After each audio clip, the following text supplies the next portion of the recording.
Hi, welcome back to Sample Chapters.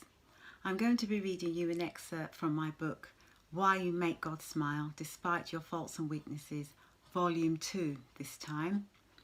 And the title is Loving the Stranger, Scared of Church. It shall be in two parts, so I shall read you the first part today, and then the next part will be in a subsequent video. You know, we're living in times where it's so horrible and scary for people, especially those who don't know the Lord. And people are seeking solace in churches more than ever before. But are we ready? I mean, it's a challenge for all of us. So many people have horror stories, bad stories, sad tales about how they felt rejected and neglected when they entered a church building, hoping to find a family, hoping to find love and acceptance, and they came away scared to enter again. So my challenge to you is, if you are a Christian, to ask the Lord to help you to be loving. Sometimes it doesn't come easy, or sometimes we may judge people by their outward appearances. We know we shouldn't, or by their personality, or maybe just something about them that rubs you up the wrong way. Or, and I think this is a biggie, people look at people and sometimes they remind them of somebody else who they don't like. Sometimes it's even in the subconscious, and you find people can react negatively towards others and they don't even know why. God knows us better than we know ourselves, and we really need to seek the Lord and ask Him to show us if there's anything displeasing in our hearts towards other people, because people are desperate. People are needing love, unconditional love, and we need to go to God and accept the fact that we are human. We can show our frailty so much that it can spill out into not accepting people the way we should.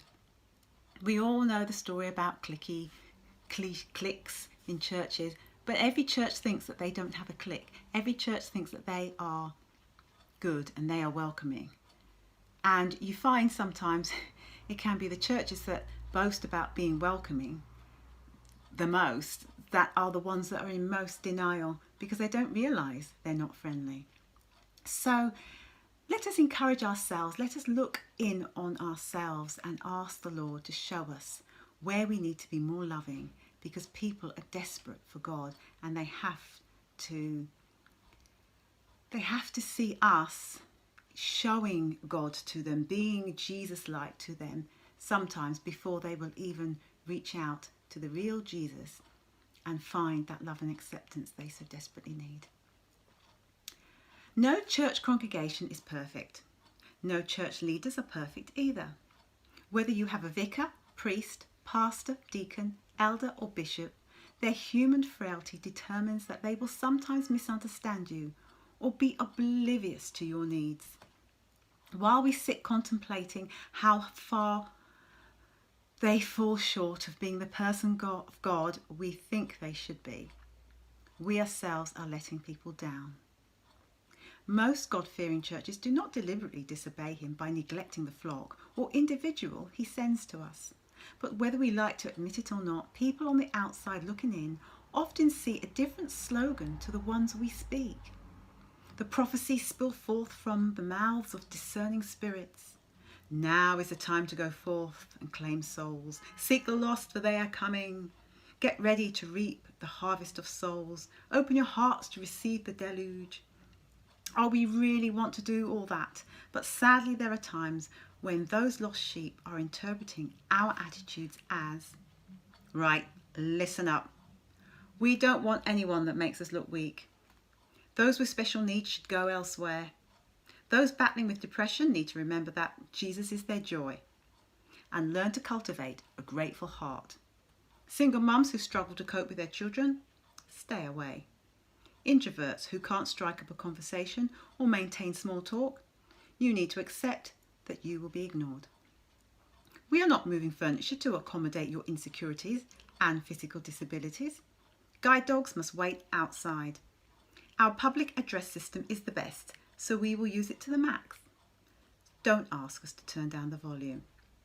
We're not dimming the lights to prevent you from stimming, and we are not turning them up so the deaf can see their interpreter's hands. It is what it is. Get over it or find another church. Well, in part 2, I'm going to continue the theme from the point of view of the person feeling rejected.